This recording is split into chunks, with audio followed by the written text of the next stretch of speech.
The cops rolled up with sirens screaming just as I was lining up the winning shot in beer pong. My buddy Matt yelled, "Dude, what did you do?" And everyone bolted like ants under a magnifying glass. I stood there paralyzed, red Solo cup in hand, half drunk, fully baffled.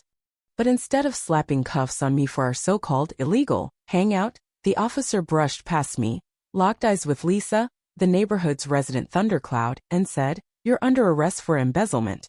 My jaw hit the pavement. The music cut out.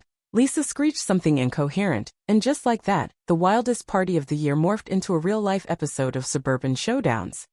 Let me rewind because you need the full scoop on how this glorious moment of cosmic payback came to be. It was a warm Saturday, the kind where the sun just won't quit, and I decided to throw a chill driveway party for my birthday. Nothing but just a few friends, a speaker, a folding table with snacks and pong, and a cooler stocked with drinks. After months of grinding through life and work, I wanted something easy, low-key. Our neighborhood's usually quiet. Most folks mind their own business, and I planned to wrap it up before dusk. But I made one rookie mistake. I forgot about Lisa. Lisa lived 3 houses down but somehow knew every move on the blockyards, driveways, even mailboxes. She wasn't just nosy. She was the self-appointed queen of our HOA. Self-appointed because no one recalled electing her.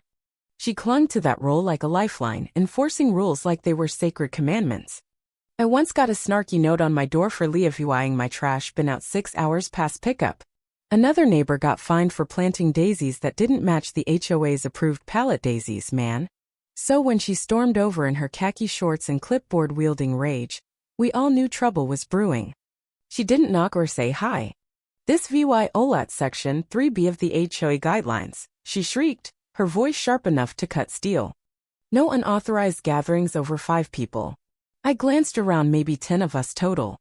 "It's my birthday," I said, hoping for a shred of mercy. "Not my problem." "You didn't file a party request form," she snapped, hoisting her clipboard like it was Excalibur. "Eh, what?" Matt muttered, "Is this a neighborhood or a jail?" Lisa heard him and zeroed in like a hawk. "I could fine you for that." "For what?" "Disrespecting an HOA officer." The party went silent, watching her in disbelief. Someone offered her a soda as a truce. She swatted it away like it was poison. "This ends now," she hissed, pulling out her phone. "I'm calling the authorities." "The board?" I asked. "No. Real authorities. You're calling 911 over beer pong on my driveway? I'm reporting a public disturbance, underage drinking, and noise violations," she said. We were all in our 20s, and the music was barely audible lo-fi. Before we could argue, she stomped off, muttering about lawlessness and property values. I figured she was bluffing until 20 minutes later. 2 cop cars screeched in, lights blazing, tires squealing. It looked like a SWAT raid, not a response to a party with chips and dip. We froze. Matt flipped the pong table. The neighbor's dog went nuts, barking like it was auditioning for a reality show. The officers stepped out, hands on belts, scanning the scene. Then one said, "Where's Lisa Carter?" You could have heard a pin drop. Lisa strutted over, smugness oozing from her pores. "Officers, thank goodness. This has been disrupting the neighborhood all afternoon, a total violation of standards." The taller cop didn't even glance at me. "We're not here for the party," he said, shutting her down. "You're Lisa Carter, president of the Pine Grove HOA?" "Yes," she replied, still smug but faltering. "You're under arrest for suspected embezzlement and misuse of HOA funds." The silence was deafening. Lisa's face turned sour milk pale. She stammered about mistakes and ridiculousness as the shorter cop cuffed her. Matt whispered, "Did we just throw a sting operation?" It got better. As they read her rights, she screamed, "This is a setup. He planned this to ruin me," pointing at me like I'd orchestrated a conspiracy from my lawn chair. "This isn't about the party," the officer said coolly. "We've got records of HOA funds funneled into personal accounts for over a year." "I am the HOA," she bellowed. "Not anymore," they replied, guiding her into the cruiser. She wailed about lawyers and bylaws, but no one cared. A neighbor clapped. Someone filmed it. Soon we were chanting, "Lock her up," like it was a sports rally. My speaker shuffled to Sweet Home Alabama. And just like that, the woman who'd terrorized us over grass length and mailbox dents was hauled off in cuffs. We stood there, half stunned, half awed, watching the cruiser's taillights vanish like a miracle had unfolded. Matt checked the bushes for hidden cameras, thinking it was a prank. It wasn't just raw, absurd reality. I sank into my chair, still clutching my solo cup. My friend Tim leaned in. Dude, what just happened? I think Lisa got nabbed for robbing the HOA. For real? I think the party summoned justice. That cracked everyone up, and the laughter spread. Suddenly, people were buzzing. Someone heard she bought a jacuzzi with HOA cash. Another said she'd redone her kitchen. A third swore they'd seen her unloading fancy skincare boxes labeled as supplies. No one knew what was true, but the energy was electric. We weren't just partying, we were starring in the best suburban drama ever.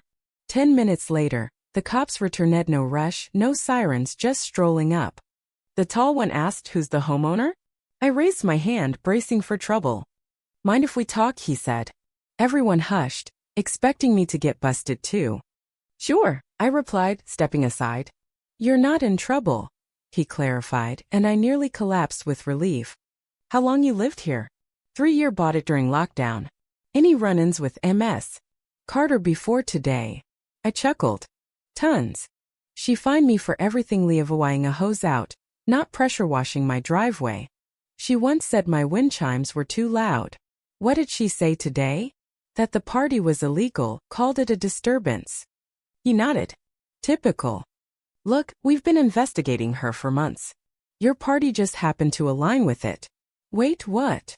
Several residents flagged shady HOA spending. A few handed over proof. So this wasn't just sloppy bookkeeping? No deliberate theft. Thousands in personal buys masked as neighborhood costs. Fake invoices, unauthorized withdrawals. The treasurer tipped us off but got blocked. "Mr. Lopez?" I asked. "Yeah, you know him? Everyone does, nicest guy around." He refused to sign off on more shady deals, dug deeper, and when she threatened him, he rallied residents with financial know-how. They built a case, gave it to us, and we've been watching her. "Why today?" I asked. He smirked. "We figured she'd pull something public eventually." Calling 911 over a birthday party? She couldn't resist the spotlight. I blinked. My party had baited her into her own trap. It was beyond poetic, it was sitcom gold. He suggested I file a witness statement if I wanted, then added she'll be processed tonight. Depending on her financials, she's facing embezzlement, fraud, maybe wire fraud if funds cross state lines. Matt overheard as they left and grinned. "You're not just the birthday boy, you're the suburban uprising's fuse." Someone yelled, "Long live the HO-free zone," and we lost it laughing. The VYB flipped. No more fear, just celebration. Someone cranked a louder speaker. A neighbor I barely knew brought me pious thanks for being the accidental hero. The block came alive, people talking, smiling, bonding over Lisa's reign of terror. Stories flew, her finding someone for a lawn gnome, threatening lawsuits over Halloween lights, banning garage sales. Now she was locked up and we could breathe. Matt said, "This party's gonna be legend." I nodded. And we haven't even cut the cake. Next morning, my phone exploded. 23 texts, 6 missed calls, 2 blurry pics of Lisa in cuffs, courtesy of Matt's newfound paparazzi skills. Neighbors I'd never met were suddenly my besties, asking about the drama. Even my cousin from out of town texted a Facebook link. "Local HOA pres busted at wild backyard bash your driveway?" Yep. By noon, my doorstep was a gossip hub: cookies, coffee, bribes for details. I didn't mind. I'd front-rowed the decade's best suburban takedown. Old Mr. Lopez, the treasurer Lisa had bullied, showed up with lemon bars and a folder. He looked lighter than ever. "Thank you," he said, setting the tin down. "You don't know how long I've waited." We sat on my patio and he spilled it. She'd been siphoning funds for a year, small at first, do law 50, do law 100, claiming it was for landscaping or repairs. No receipts. Asked questions, she got nasty. What did she buy? Hair treatments, spa memberships, Amazon hauls. Once claimed a designer laptop bag and headset as communication tools. Even a Cabo trip, called it a planning retreat. Cabo? I nearly choked. Booked it solo. Left the itinerary in the HOA mailbox. I snapped pics. She lived large off us while nitpicking our trash cans? Yep. I tried the cops, but she'd rigged the board, booted dissenters, stacked it with yes men, controlled everything. How do you crack it? Last month, I hit up Ellen and Vic on Oak Street. Ellen's an accountant. Vic's in IT. We pulled emails, flagged transactions, built a report. Cops needed a public hook, your party gave it. I laughed. I dodged Lisa for months, and one beer pong game accidentally toppled her. By afternoon, a TikTok of her arrest hit thousands of views. HOA queen dethroned, dramatic music and all. I watched it 10 times. That night, an emergency HOA meeting drew a crowd. Lopez laid out the theft forged docs threats. No one defended her. They piled on stories, fines for pre-existing fences, dog barking threats. It turned into a roast. Someone asked if her Cabo trip was unapproved travel. Another if potholes would finally get fixed instead of her curtains. Jake stood up. I nominate this guy me as HOA legend. His party ended her empire. I bowed, raising my drink. I accept. Down with driveway tyranny. Lopez shook my hand. This place might finally be normal. Days later, the air felt lighter. Sidewalk chats, waves, chalk art. Lisa's dark house sat empty. Rumor was her husband bailed, filing for divorce after she drained his cards too. Ellen said she faked income on loans using her HOA title. True or not, she was sinking.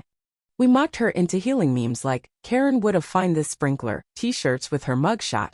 I serve VY ved Lisa's reign. Lopez wore one walking his dog. I nearly died laughing. Then she posted bail.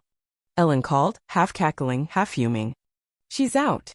I thought it was a joke, but no court date pending, charges active but free. She'd been spotted at a coffee shop, ranting about false claims and vowing to reclaim her neighborhood. Ballsy as a comic book. VY Lane. Matt sent a pic. Her in her car parked just outside, staring like a slasher flick baddie. She didn't approach, just watched. We weren't done yet. Tuesday she was backparked at the cul-de-sac's edge, engine idling, sunglasses on, arms crossed like a mob boss. Matt's blurry pic confirmed it. I saw her on my dog walk. She pretended to text but eyed me hard. My pup barked like she was Satan incarnate. I was proud. She kept appearing, never trespassing, just looming. Ellen warned us not to engage. Vic added cameras.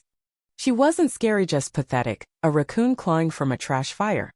Then, a cursive note on Lopez's door. The board was illegally overthrown. I'll be reinstated. Legal counsel consulted. You'll regret this. Lopez laughed, called the cops too vague for action but filed. She didn't get it. We had proof, Unity lawyers. Next, she knocked doors with a clipboard, pitching false allegations and firm leadership. Most slammed doors. One kid offered a juice pouch and said, chill. A few listened enough for her to dream of a comeback. Flyers follow hundreds, stuffed in mailboxes, a manifesto claiming she was framed, accusing me of weaponizing parties to destabilize order. I framed that page. At the next HOA meeting, Lopez showed the EVY Denke. Ellen listed charges: embezzlement, fraud. A restraining order banned her from HOA biz or our turf. Then the kicker, her assets frozen: bank, spa fund, all of it. She'd owe big. But the cherry? Her sentencing, 200 hours of community service, super VY said by Lopez.